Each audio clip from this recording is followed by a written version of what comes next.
fisiología gastrointestinal. En la tarde de hoy el tema que vamos a abordar es el síndrome compartimental abdominal. Lo va a presentar Diana Escobar, que es residente de segundo año de cuidado intensivo de la Universidad Nacional de Colombia, quien les ha preparado esta presentación. Espero les guste. Buen día para todos. Adelante, Diana. Gracias, buenas tardes a todos. Entonces, mi nombre es Diana Escobar, fellow de cuidado intensivo de la Universidad Nacional. Como dijo el doctor Pablo, entonces vamos a hablar hoy de síndrome compartimental abdominal. Este es como el recorrido que vamos a hacer durante la presentación. Vamos a hablar primero de hacer una introducción, una definición.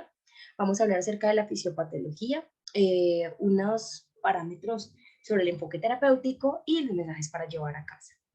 Entonces, digamos que esta enfermedad, o bueno, como tal, no es una enfermedad, sino un síndrome, es una entidad que puede ser causada por múltiples entidades o patologías, subdiagnosticada en general en la población adulta y más aún en la población pediátrica. Sabemos que está asociado a síndrome de disfunción multiorgánica y que la vamos a ver en pacientes que no es una patología pues exclusiva de los pacientes quirúrgicos abdominales.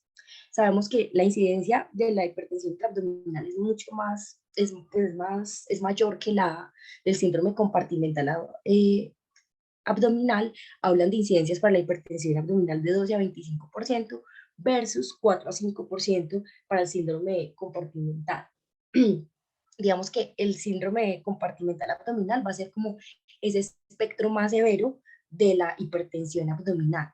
Y que cuando ya estamos frente a un compartimental abdominal, estamos frente a un fenómeno ya del todo nada con respecto como a todos los eventos fisiopatológicos que se inician. La mortalidad descrita en niños por el compartimental abdominal va del 40 al 60%. Digamos que por todo este como falta de reconocimiento de la entidad, entonces en 2004 se creó la Sociedad Mundial del Síndrome Compartimental Abdominal. Digamos que esto fue un hito muy importante como, como punto de referencia como para el estudio y para el desarrollo de esta entidad. Este estudio, realizado en el año 2020, realizado exclusivamente en población pediátrica, quería evaluar como ese valor predictivo que tenía la presión intraabdominal para poder, para establecer con mortalidad y calcular también valores normales de PIA en pacientes de UCI pediátrica.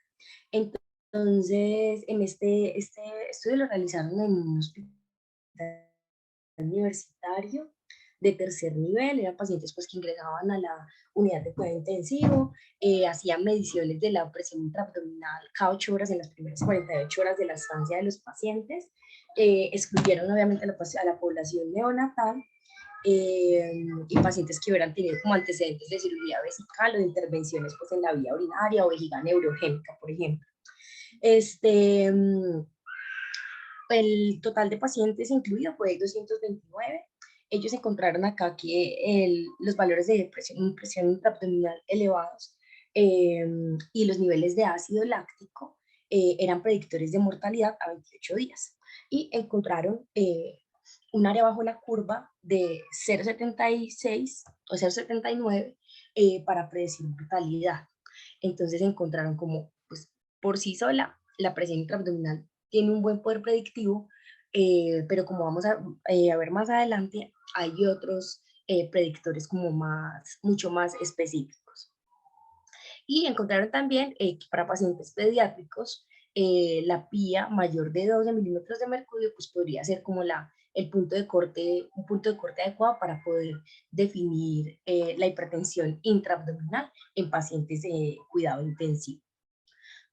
Eh, entonces, digamos que en las guías que plantea esta sociedad de compartimental abdominal, ellos hablan o describen que, pues, según como las características fisiológicas de los niños y anatómicas, ellos van a tener niveles de presión intraabdominal más bajos o puntos de corte más bajos para poder hablar de hipertensión intraabdominal. Entonces, había un subcomité pediátrico que se encargó específicamente como de plantear estas definiciones. Entonces aquí les hice un comparativo con respecto a los adultos y a los niños. Entonces ellos hablan de adultos el punto de corte para hablar de hipertensión intraabdominal es de 12 milímetros de mercurio y en niños hablan a partir de 10. Y vemos acá como las diferencias son más o menos de 2 a 5 milímetros de mercurio con respecto a la clasificación, que ahora se hace es en grados. Y el síndrome compartimental abdominal, entonces en adultos hablamos es de una presión intraabdominal sostenida de más de 20 milímetros de mercurio, asociada o no a una presión de perfusión abdominal menor de 60, asociada con una nueva disfunción orgánica. Y en niños hablamos con pías sostenidas mayores de 10 milímetros de mercurio que se asocia con una disfunción orgánica. Digamos que ese punto de corte, digamos que es como discutido y en la mayoría de estudios y en la mayoría de textos lo que uno encuentra son pías mayor o igual a 20 milímetros de mercurio. En cuanto a la clasificación, entonces podemos hablar de hipertensión intraabdominal y de síndrome compartimental abdominal primario, cuando tenemos una lesión o una enfermedad que está dentro de la cavidad abdominal o abdominopélvica, y podemos hablar de secundario cuando es pues es una como el desencadenante o la causa se origina por fuera de la cavidad abdominopélvica. También dentro de esta clasificación hay un término que plantean que es el término de recurrente. Entonces es cuando el paciente, después de haber realizado una intervención quirúrgica o manejo médico previo para hipertensión intraabdominal o compartimental primario y secundario, vuelve a desarrollar el evento, el compartimental. Entonces, repasar y recordar que, bueno, un compartimiento desde el punto de vista como de definición de anatomías va a ser un espacio anatómico que es cerrado. Tenemos que el compartimiento abdominal en realidad constituye abdomen y pelvis. Es como una caja o el espacio, el continente, que tiene 6 paredes parcialmente rígidas o flexibles y el contenido de esta caja o de este continente van a ser los órganos sólidos, las vísceras huecas, y también los vasos sanguíneos. Entonces, tener en cuenta que los límites que vamos a tener de la cavidad abdominal van a ser el hueso cifoides, también vamos a usar los límites óseos, el hueso cifoides, los bordes costales, los huesos ilíacos y también el pubis. Entonces, es importante tener en cuenta los conceptos de presión y de volumen intraabdominal, ya que son dos cosas distintas. Entonces, cuando nosotros hablamos de PIA o de presión intraabdominal, es esa presión en estado estacionario que está oculta dentro de la cavidad abdominal. Sabemos que normalmente la vamos a expresar en milímetros de mercurio. Eh, digamos que se han descrito como los valores normales en personas sanas, personas que tienen la respiración espontánea, va a ser cercana a cero, describen de 2 a 5 milímetros de mercurio, pero en pacientes que estén bajo ventilación mecánica describen incluso valores de 7, 3 milímetros de mercurio, o en adultos hasta 10 milímetros de mercurio, pues en adultos críticamente enfermos. Tenemos como una población especial de pacientes que son por ejemplo, las gestantes, pacientes obesos o pacientes sometidos a diálisis peritoneal crónica, que estos pacientes van a tener un proceso de adaptación en su cavidad abdominal y pueden manejar niveles de presión intraabdominal más altos sin llegar a comprometer de manera significativa la perfusión de los órganos. Ahora, el otro concepto que debemos tener en cuenta es el de volumen intraabdominal. Entonces, digamos que el volumen es más difícil de medir, pero por los datos antropométricos uno podría estimarlo o mediante pues, índices con estos datos o también mediante imágenes podría estimarse. Digamos que la circunferencia abdominal se correlaciona de manera razonable con el volumen intraabdominal, pero no se correlaciona con la pía. Entonces, por eso muchas veces en el manejo de los pacientes en cuidado crítico no es una conducta adecuada tomar muchas decisiones como pensando en perfusión abdominal, tomar decisiones con datos de circunferencia abdominal, porque tal vez pues no va a ser como el mejor predictor para hablar de presión intraabdominal y presión de perfusión.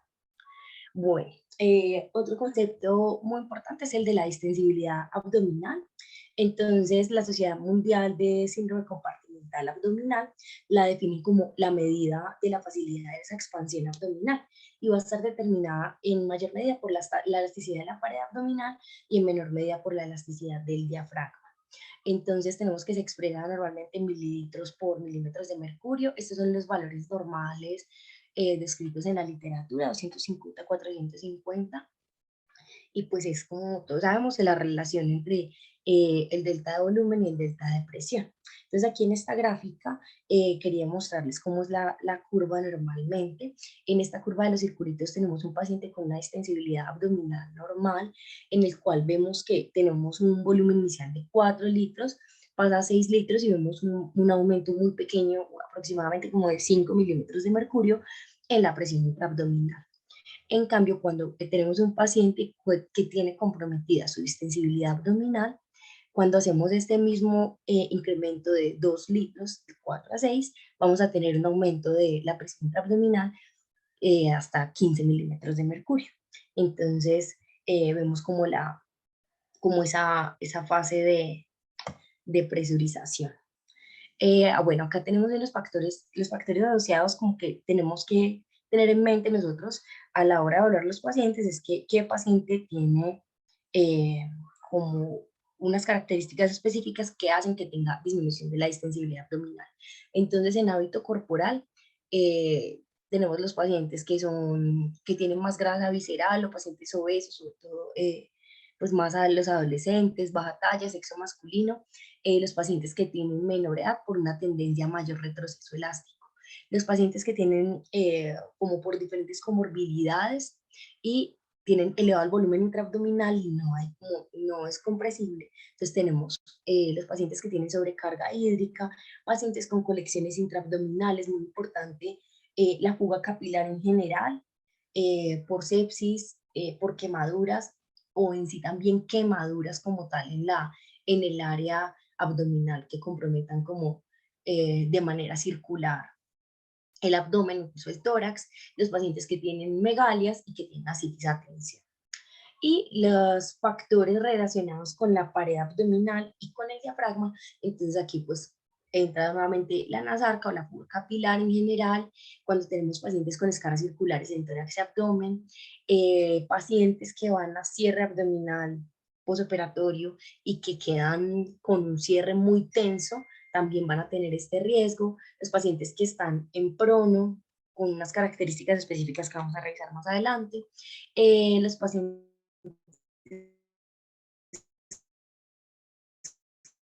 con de la paroscopia, la ventilación mecánica como tal, neumotórax a tensión y pacientes con atrapamiento aéreo. Entonces, cuando tenemos nosotros una situación en la cual empieza a aumentar de manera progresiva el volumen intraabdominal, estos estudios sobre todo los han hecho describiendo cómo se comporta la cavidad abdominal cuando se hacen procesos de laparoscopia, pero digamos que nos sirve para hacer como la evolución o como la evolución fisiopatológica. Entonces, cuando tenemos un aumento inicial del volumen, digamos que el abdomen va a hacer como una fase en la cual se acomoda o hace una remodelación y hace un cambio de su forma más bien de esférica a circular como para tratar de acomodar el volumen. Después va a venir una fase, a medida que sigue aumentando el volumen, va a haber una fase de estiramiento. Entonces, en esta fase de estiramiento involucra a los músculos rectos abdominales que se van a elongar para poder como adaptar la mayor cantidad de volumen. Y tenemos esta fase de presurización, que vemos es una fase que es exponencial y que es cuando tenemos pequeños aumentos de volumen, nos van a conducir a los aumentos grandes de presión.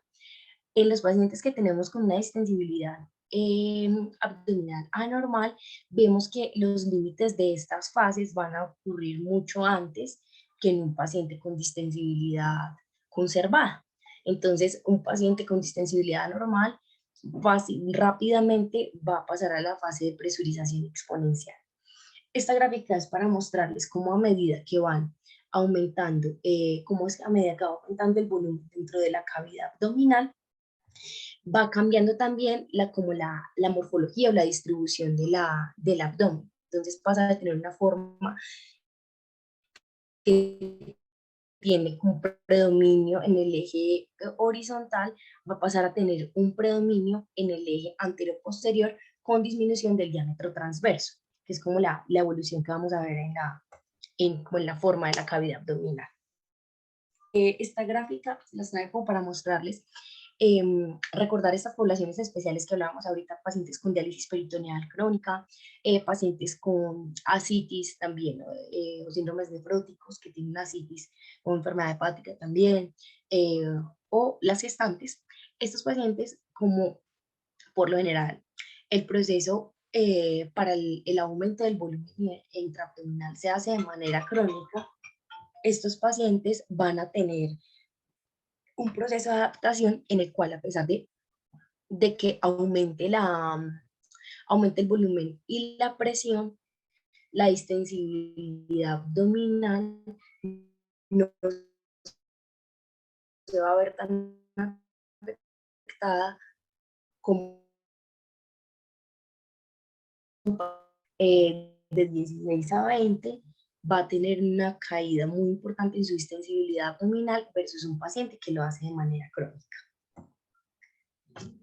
Entonces, digamos que para nosotros, para medir la presión intraabdominal, tenemos métodos directos e indirectos. Digamos que el método directo, como el que da el valor más preciso, es por medio de catéter intraperitoneal con un transductor de presión. Hay estudios que han encontrado que el valor como que más se aproxima o el más fiable a esta medición directa es la medición de la presión intraabdominal a través de catéter vesical. Digamos que la recomendación de la Sociedad Mundial Compartimental Abdominal, ellos recomiendan hacer la medición a través del catéter vesical. Entonces, los métodos indirectos van a seguir la ley de fluidos de Pascal. Entonces, ¿qué nos dice esta ley? Nos dice que cuando nosotros aplicamos la presión sobre un fluido que va a estar contenido, esa presión se va a ejercer en igual magnitud y en todas las direcciones en cada parte del fluido. Entonces, esa es como la justificación para poder hacer la medición a través de a través de la sonda vesical. Digamos que en el estudio, en el desarrollo de este abordaje, como para tratar de encontrar la medición de la presión intraabdominal, se han descrito otras medidas, como por ejemplo en la vena cava inferior, en el recto, en el útero y en la vena femoral, como incluso también sondas en el estómago, para tratar como de deducir o de acercarnos más a la presión intraabdominal real. Entonces, como les decía, la medición de la presión de la vejiga va a ser el estándar de referencia que tenemos para hacer la medición de la PIA. La vamos a expresar en milímetros de mercurio. Lo ideal es que se mida al final de la expiración, que el paciente esté en posición supina, que no haya contracción de los músculos abdominales, porque eso va a producir un aumento pues, en depresión en la cavidad abdominal, y el transductor que esté puesto a cero en la zona de la línea medio axilar con cresta ilíaca. Entonces, en niños, el volumen que está descrito usar es un cc por kilo. Dicen que el mínimo volumen de distilación que nosotros deberíamos usar es de 3 cc, con un máximo de 25 cc, que es lo que se describe normalmente para hacer en adultos. La técnica se hace con solución salina. Hay estudios que hablan sobre la importancia de la temperatura de la solución salina. Lo que rescatan es que líquidos o solución salina con temperaturas menores a 15 se van a asociar a mediciones incorrectas pues, de la presión intraabdominal, que lo ideal es que la temperatura esté lo más cercana posible a la temperatura corporal del paciente.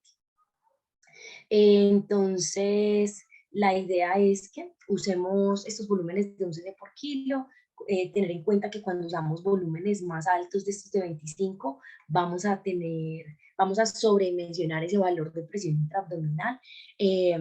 Lo que hacemos normalmente entonces es cerrar, pinzar como la sonda vesical, instilamos por el puerto de aspiración de la sonda, instilamos el volumen pues que hayamos calculado para el paciente específicamente y Nosotros la medición en realidad la debemos hacer es 30 o 60 segundos después de la instilación para permitir que se relaje el detrusor. O sea, cuando uno instila ese líquido en la vejiga, el detrusor como respuesta fisiológica lo que hace es contraerse y eso podría hacer que tuviéramos una medición más alta sin que sea real. Entonces, eso es importante tenerlo en cuenta.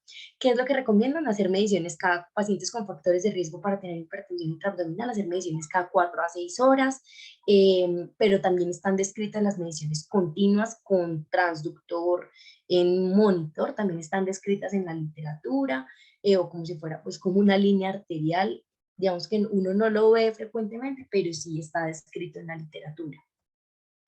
Entonces aquí en esta imagencita era como para mostrarles más específicamente cuando lo hacen con transductor de presión. Normalmente nosotros pues, en las unidades la mayoría de veces se hace con una, eh, se hace con ¿qué? Con un anélaton o con una vía de anestesia, más bien. Y lo que se hace es medir la altura hasta la que llega y se hace la conversión con 1.36 para obtener los milímetros de mercurio. Y eso es todo, pues digamos que no es una técnica compleja, es algo fácil de hacer y es algo que nos da mucha información de cómo está el paciente y nos puede ayudar a tomar decisiones. Entonces, digamos que estos datos desde manejo de adultos ya se ha encontrado que la presión de perfusión abdominal es una mejor medida como para hablar de esa perfusión orgánica o de la perfusión de los órganos intraabdominales. Entonces, o sea, ellos manejan puntos de corte de 60, como veíamos al principio en la clasificación, eh, pero en pediatría no está tan claro el valor. Este estudio buscaba evaluar la utilidad clínica de medir la presión de perfusión abdominal y encontrar como su utilidad para predecir la supervivencia en niños que estaban críticamente enfermos. Ellos que encontraron que tenían un área bajo la curva de 0,76 para predecir mortalidad.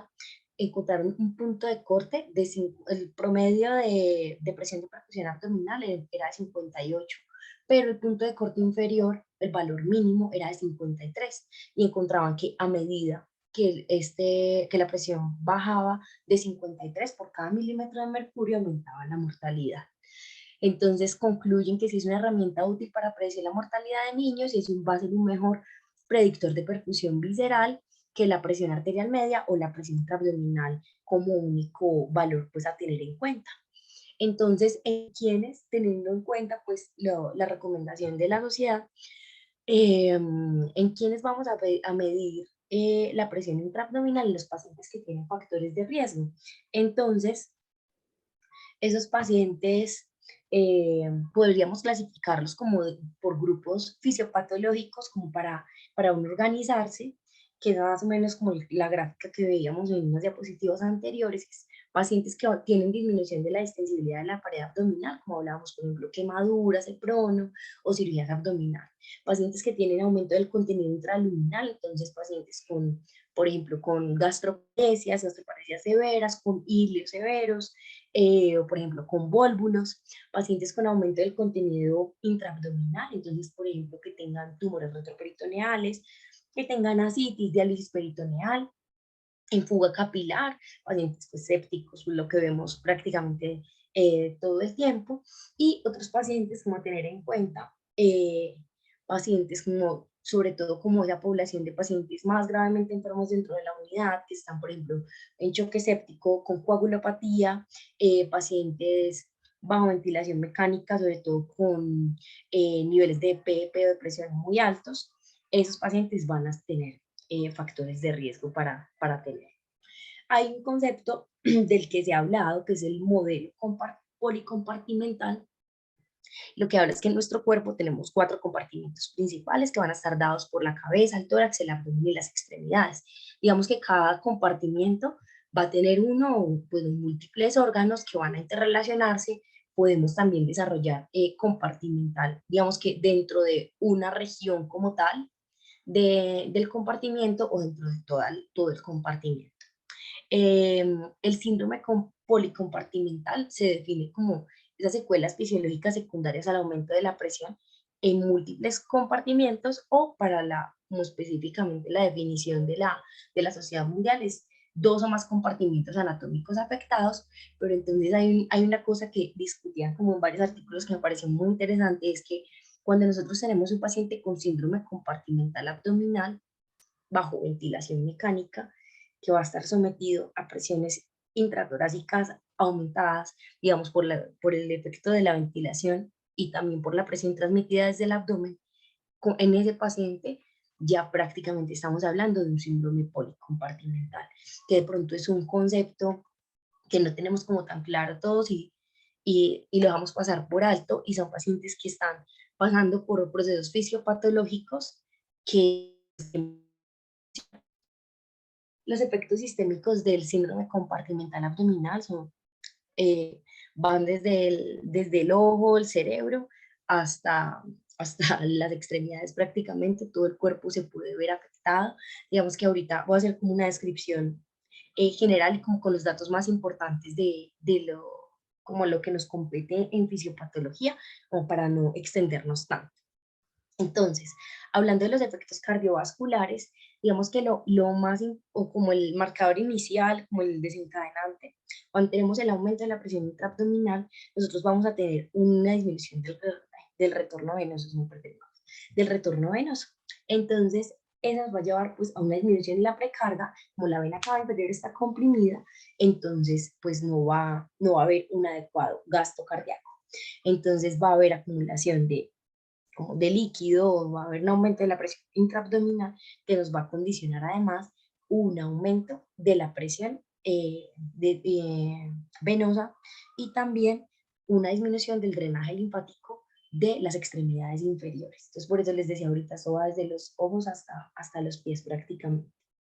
Esta disminución del gasto cardíaco que hablábamos ahorita la vamos a ver mucho más acentuada cuando tenemos un paciente en hipovolemia, pero por ejemplo cuando tenemos pacientes con fuga capilar que pueden estar en un estado de hipovolemia relativa, pues estos efectos van a ser mucho más acentuados. Entonces las respuestas compensatorias que se van a activar nos van a llevar en parte a un círculo vicioso. Entonces va a activarse, va a aumentar el tono simpático, va a aumentar la liberación de vasopresina, se va también a activar el sistema renina-angiotensina-aldosterona, y esto en últimas nos va a llevar a que el paciente retenga más sodio y más agua. Eh, Otro de los efectos que tenemos, que debemos tener en cuenta como desde el punto de vista cardiovascular, como hablamos ahorita, en este caso compartimental abdominal y paciente bajo ventilación mecánica, es que el paciente va a estar expuesto, bueno, a presiones venosas más elevadas, va a tener que, es un ventrículo derecho que está más en riesgo de hacer falla ventricular, y también que puede estar sometido a hipertensión pulmonar por otros fenómenos que vamos a ver ahorita más adelante, e igualmente nos van a desencadenar todos estos efectos como que son respuestas fisiológicas compensatorias, pero que van a llevar al paciente a un círculo vicioso pues, que va a empeorar su estado de base. Entonces, efectos pulmonares que se correlacionan mucho con los efectos hemodinámicos. Entonces, inicialmente cuando tenemos un aumento de la presión intraabdominal, el efecto de un paciente en supino, lo que va a pasar es que se va a elevar el diafragma de los arcos costales. Esto va a hacer que disminuya el volumen torácico, la capacidad residual funcional, la distensibilidad también pulmonar. Lo que no vamos a ver como la manifestación clínica es el deterioro en la oxigenación. Cuando tenemos este efecto, esta elevación también nos va a llevar a aumento de la presión pleural, sumado esto a la hipoxia, nos va a llevar a un aumento de la resistencia vascular pulmonar, que como veíamos en la gráfica anterior nos va a condicionar también un aumento de la poscarga para el ventrículo derecho. Eh, También vamos a tener atelectasias basales compresivos, que nos va a aumentar el espacio muerto fisiológico, va a disminuir la distensibilidad de la pared torácica, entonces el paciente se va a comportar como un patrón respiratorio, como un síndrome pulmonar, síndrome respiratorio restrictivo. Y también vamos a tener involucrado un aumento de la resistencia de la vía aérea y disminución de la presión transpulmonar. Entonces, vamos a tener presiones alveolares mucho más altas. Estos pacientes van a estar también, aparte de toda su cascada fisiopatológica, van a estar en mayor riesgo de presentar bilis. Y por otro lado, lo que también describen es que la PIA como tal, el aumento de la PIA vamos como a tener esa respuesta de hipoxia por estos factores que veíamos ahorita. Además, también se describe una liberación de citoquinas muy importante que explica como en parte la vasodilatación también que van a tener estos pacientes y hipovolemia relativa con la que cursan, y son pacientes que están en más riesgo de presentar un SDRA. Entonces, acá en esta gráfica era simplemente para mostrarles cómo a medida que aumentaba el volumen de la cavidad intraabdominal, veíamos aumentos en la presión intraabdominal que van prácticamente de manera paralela y en forma exponencial con la presión de la vía aérea. Era básicamente eso. Acá en esta gráfica era para mostrarles cómo se comportaba el pulmón en pacientes controles o normales, y cómo se comportaba en pacientes que tienen hipertensión intraabdominal antes de la paratomía y después de la paratomía. Entonces, ¿qué es lo que vemos? Lo que hablamos ahorita, telectasias basales, en zonas dependientes especialmente, son zonas que no van a estar aireadas, y después de la parotomía descompresiva, vemos cómo cambia la proporción y cómo disminuye esta proporción de pulmón no aireado. Entonces, que en parte, pues como esto en parte nos explica grandemente cómo se va, cómo el por qué mejora la oxigenación. Vamos a tener también, es muy importante tener en cuenta los efectos como de la posición corporal. Entonces, digamos acá en la figura A, tenemos los efectos de un paciente en posición supina. Sabemos que las zonas dependientes de las bases son las que van a sufrir como ese colapso inicial y se reducen pues los volúmenes pulmonares, pero no vemos como un aumento tan significativo en la presión intraabdominal. En esta figura en la segunda, vemos que este efecto va a empeorar. Esto representa la presión dentro de la cavidad abdominal, y vemos como en un paciente, por ejemplo, con obesidad, que está en decúbito supino con hipertensión intraabdominal grave, vemos cómo solo el hecho de estar en supino, cómo va a repercutir en el aumento de la presión intraabdominal.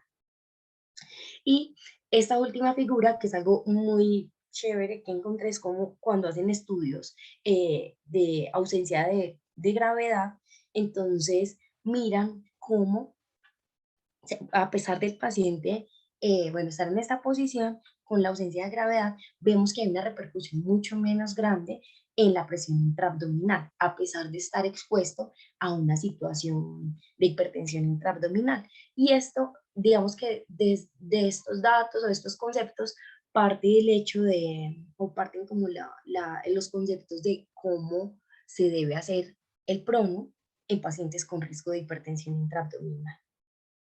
Esta gráfica es para mostrarles los efectos que tenemos en la presión intraabdominal con diferentes posiciones en que ponemos a los pacientes. Entonces, por ejemplo, acá vemos con un ángulo de 30 grados cómo aumenta la presión intraabdominal, como en más 3 milímetros de mercurio. En 45 vemos cómo se puede elevar el doble, por ejemplo.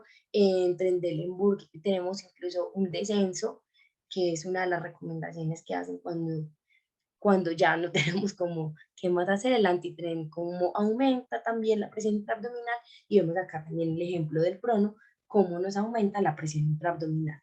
Acá en esta gráfica quería mostrarles cómo va a ser el comportamiento de los pacientes en prono, que me parece un dato importante y que de pronto no todos estamos como tan pendientes de cómo es la manera correcta en que deben quedar acomodados los niños cuando asumimos esta posición.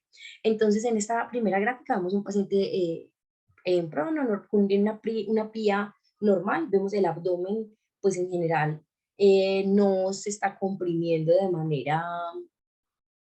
manera significativa. No vemos un aumento significativo de la presión, ¿cómo se llama? Ni en, como en el desempeño pulmonar.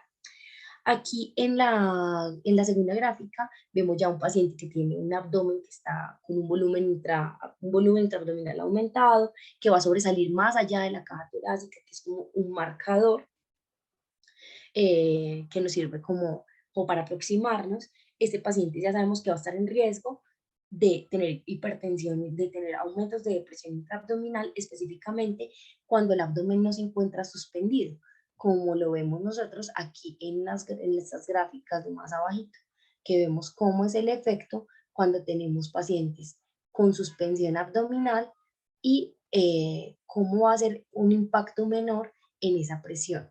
Y también, aparte, tener en cuenta cómo es el comportamiento de la distensibilidad de la pared abdominal y cómo la suspensión hace que no haya un efecto tan grande en esos aumentos de pía. Bueno, importante acá de resaltar de los efectos gastrointestinales es que en general vamos a tener una disminución de la perfusión desde la pared como pared abdominal como tal, que nos va a llevar también a edema y a disminución de la distensibilidad y también a disminución del flujo sanguíneo y de ese celíaco mesentérico y de esa perfusión intestinal y de los órganos intraabdominales. Va a haber también un aumento de esa resistencia vascular sistémica y va a haber también disminución de la perfusión de la mucosa intestinal. Entonces, está descrito que estos pacientes hacen más translocación bacteriana y que este puede ser como uno de los mecanismos fisiopatológicos que desencadenan la liberación de citoquinas. Van a tener, bueno, edema intestinal, hilo paralítico y también isquemia. Este estudio es muy interesante, aunque es un estudio en animales, específicamente en ratones. Lo que buscaban era evaluar cómo se comportaba por un lado, como la relación de la microbiota intestinal con respecto a la falla hepática que presentan los pacientes con hipertensión intraabdominal. Este es un paciente, es el paciente control y este es el paciente con hipertensión intraabdominal después de 4 horas y vemos cómo el tejido está más edematizado, congestivo y a nivel histológico también vemos cómo aumenta la celularidad, hay más edema y hay sitios también de congestión y vemos también un aumento en las transaminasas. Y de este estudio importante que ellos encontraron que la microbiota intestinal va a tener un papel importante en ese desarrollo de disfunción hepática asociado a la hipertensión intraabdominal. Entonces encontraron que la diversidad, estos índices que vemos acá, son índices que usan para medir la diversidad de esa microbiota intestinal. Cuando tenemos menor diversidad, pues es un paciente que está más en riesgo. Estos pacientes que tienen hipertensión intraabdominal, aparte de tener menor diversidad en su microbiota intestinal, son pacientes que van a tener mayor población de bacterias como Escherichia, como Shigella o como las proteobacterias. Y sabemos que las proteobacterias son las principales productoras de lipopolisacáridos en situaciones de hipertensión compartimental abdominal. Entonces tratan de hacer como una aproximación desde la fisiología. Los efectos renales, sabemos que el riñón actúa prácticamente como los canarios de las minas, entonces lo que hacen es casi siempre, lastimosamente, casi siempre nos percatamos de que el paciente está con hipertensión intraabdominal porque empieza a disminuir el volumen urinario. Entonces, como vemos aquí en esta gráfica, en rojo vemos el gasto urinario y en azul vemos el comportamiento de la pía y aquí en verde vemos la presión de perfusión abdominal. Y vemos cuando empieza a aumentar la presión intraabdominal, inmediatamente el paciente empieza a desarrollar oliguria. Muchas veces lo que hacen el acto reflejo es poner líquidos, pero recordemos que esto nos va a generar también un círculo vicioso. Entonces, en realidad no nos va a representar un mayor desenlaces terapéuticos en los pacientes. Y vemos también de manera paralela una disminución de la presión de perfusión abdominal. Cuando se hace alguna intervención para poder disminuir esa presión, vemos inmediatamente cómo mejora el gasto urinario y la presión de perfusión abdominal.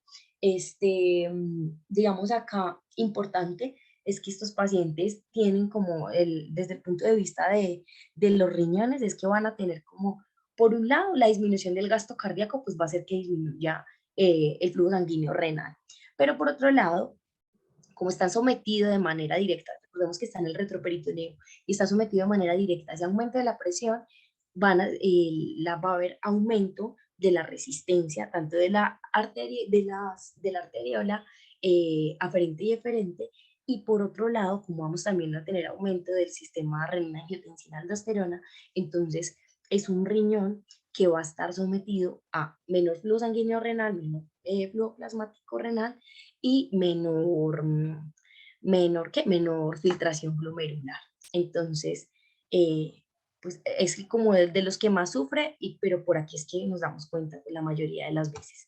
Desde el punto de vista neurológico, entonces la descripción clásica es que ese desplazamiento craneal del diafragma nos aumenta la presión intratorácica, vamos a tener compresión de zonas dependientes que nos van a llevar a hipercapnia, y recordemos que como mecanismo compensatorio a la hipercapnia va a haber un proceso de vasodilatación cerebral, y recordando la doctrina de Monroe-Kelly, eso nos va a producir por un aumento del componente arterial o bueno, sanguíneo, vamos a tener un aumento de la presión intracraneal.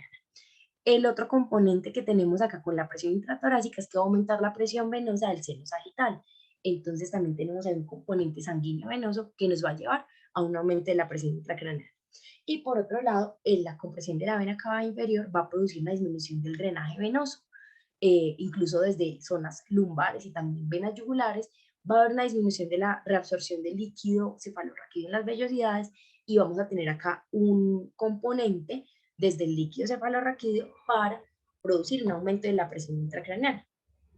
Digamos que esta es la descripción clásica, pero antes de llegar como a este efecto máximo del aumento de la presión intracraneana, lo que se ha descrito es que, perdón, el otro efecto del aumento de la presión intracraneana muy importante es que nos va a desencadenar esta liberación de vasopresina para, pues como sabemos todos, para tratar de retener agua y producir un aumento en la precarga del gasto cardíaco, y llevar en últimas aumento de la presión de perfusión cerebral, pero como sabemos a nivel de otros órganos, pues vamos a tener efectos deleterios por eso.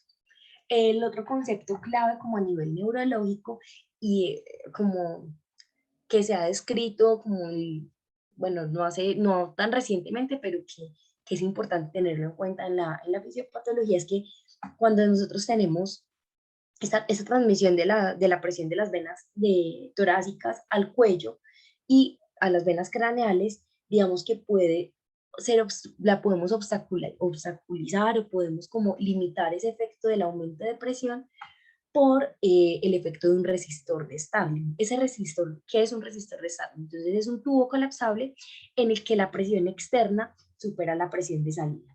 Entonces, ¿eso cómo lo vemos nosotros? Como en el cráneo. Entonces, la base anatómica va a ser el cráneo, sabemos que es un compartimiento rígido, está sellado, que es el que va a determinar esa presión externa, y vemos acá la arteria cerebral, va a ser como esa, va a estar como ubicada aguas arriba, como de todo el proceso fisiopatológico. Acá tenemos el seno sagital superior, que va a ser no colapsable, y en la mitad vamos a tener esas venas cerebrales intermedias que sí van a ser colapsables. Entonces, cuando nosotros tenemos elevaciones graduales de la PIC, tenemos también situación de una presión intratorácica aumentada. En diferentes estudios se han dado cuenta que se produce cuando hacen como mediciones al pasar catéteres intravasculares, se producen caídas de la presión venosa, que en parte se explican es como la PIC aumenta, lo que hace es comprimir las venas cerebrales, y lo que hace es disminuir la presión venosa aguas abajo, es decir, disminuir la presión aquí en el seno sagital y disminuir la presión, la PVC, en cierto sentido. Digamos que esto es como una descripción teórica y tiene un umbral sobre el cual digamos que este mecanismo se supera, e independientemente como de su mecanismo compensatorio, si sigue habiendo más aumento de la presión intratorácica, de la presión intraabdominal, pues inevitablemente va a aumentar también la presión intracraneana, pero pues es importante como conocerlo. De la mano de todo este tema del aumento de la presión intracraneana, tenemos también el aumento de la presión intraocular. Entonces, medidas generales que tenemos para mejorar la distensibilidad abdominal, entonces tenemos la sedación analgesia, remover vendajes constrictivos o escaras que tengamos a nivel abdominal, evitar la posición plana en la medida de lo posible, pues si el paciente lo requiere, pues hay que como balancear ahí la decisión, evitar la sobrecarga hídrica, el bloqueo neuromuscular y descubrir la cavidad abdominal. Estas intervenciones están dirigidas específicamente a mejorar esta distensibilidad abdominal. Entonces, para la toma de decisiones en el manejo específicamente, entonces tenemos que ubicar a estos pacientes con sospecha de hipertensión intraabdominal o síndrome compartimental, evaluar esta presión, mirar, es una presión que está adecuadamente medida, adecuadamente interpretada, y cómo es el grado de disfunción orgánica que tiene el paciente para saber si hay que intervenir. eso lo miramos, con esto definimos como el impacto que tiene ese aumento de la PIA. Y de acuerdo a esto tomamos la decisión de cuándo intervenir, de acuerdo a cómo se comporta el paciente, cuál es la tendencia de la disfunción y evaluar cuál es la relación causa-efecto para identificar el mecanismo por el cual el paciente está como en el síndrome compartimental y poder elegir el método como más adecuado de acuerdo a la causa para manejar directamente la presión, quiero manejar el volumen, no es un problema más de la distensibilidad de la pared y evaluar la severidad de la disfunción orgánica. Este es como el esquema que proponen las guías de 2013, en este artículo 2019 les hacen unas pequeñas adaptaciones, pero es muy similar a las de 2013. Entonces, tenemos pacientes con presión intraabdominal aumentada, hacemos el manejo médico, iniciamos como nuestro abordaje médico, medimos la presión intraabdominal, como decíamos, cada 4 a 6 horas o de manera continua, y nuestra meta va a ser titular ese tratamiento para mantener una PIA menor o igual a 15 milímetros de mercurio. Entonces, ellos nos plantean como este flujograma de acuerdo a pasos. Entonces, el primer paso va a ser evacuar el contenido intraluminal. Lo primero que ellos proponen es pues, poner al paciente una sonda nasogástrica o incluso administrar prokinéticos. El segundo paso es minimizar la nutrición enteral, no suspenderla. Administración de enemas podría considerarse. Y el paso 3, considerar una descompresión colonoscópica o suspender. Ahí sí, pues allá hablan de suspender la vía enteral. Evacuar las lesiones que ocupan espacio, entonces pues primero identificar la lesión por ecografía, sino por TAC, evaluar también el uso de drenaje percutáneo por radiología intervencionista, y si pues nada de esto funciona, el siguiente paso sería considerar la evacuación quirúrgica de las lesiones. Para mejorar la extensibilidad de la pared abdominal, entonces asegurarnos que el paciente esté adecuadamente sedado, sin dolor, retirar vendajes constrictivos o, bueno, compresivos, escaras, considerar posición de tren reverso, como veíamos en la gráfica, para disminuir esa presión intraabdominal y considerar el bloqueo neuromuscular. Con respecto a la administración de fluidos, entonces sabemos que debemos evitar la sobrecarga, garantizar que el paciente tenga un balance hídrico de 0 a negativo. Describen que para el día 3, según los estudios que se han hecho, eh, remoción de líquidos a través de diuréticos, bueno, diuresis, sea a través de diuréticos, o también pues tener en cuenta como de esa, descomprimir la cavidad abdominal de manera no quirúrgica, sino percutánea, para mejorar esa presión de perfusión renal y permitir la diuresis, y considerar, como paso 3, considerar hemofiltración, hemodiálisis, una técnica pues de depuración renal. Y como último componente es optimizar la perfusión sistémica y regional, pues reanimación guiada por metas y monitoreo hemodinámico para guiar la reanimación, que igual creo que pues, estos últimos parámetros en realidad son transversales a todos los pasos, no son solo como del final, y creo que van en todo. Y si ninguna de estas estrategias sirve, lo que recomiendan es que si la PIA persiste mayor de 20 milímetros de mercurio, hay una nueva disfunción orgánica, es un paciente con refractario al manejo médico, pues lo que se debe considerar la descompresión abdominal quirúrgica. Entonces, como de los mensajes muy generales para llevar a casa es que el síndrome compartimental abdominal es una entidad compleja y subdiagnosticada. Comprender el funcionamiento de los diferentes compartimentos es muy interesante, es muy apasionante, la verdad, y poder ver cómo cómo interactúan todos los compartimentos, cómo nos va a dar con más claridad en el manejo integral del paciente, y tener en cuenta que hay unos factores de riesgo que ya están descritos en la literatura y que debemos tener en cuenta esos factores de riesgo para poder hacer las mediciones y detectar en los pacientes, hacer intervenciones precoces, pues antes de que ya estén en un proceso de pronto irreversible de disfunción orgánica. Y ya eso es todo, espero que les haya gustado, perdón que me extendí mucho en la charla, normalmente no me extiendo tanto, ya vamos viendo la luz.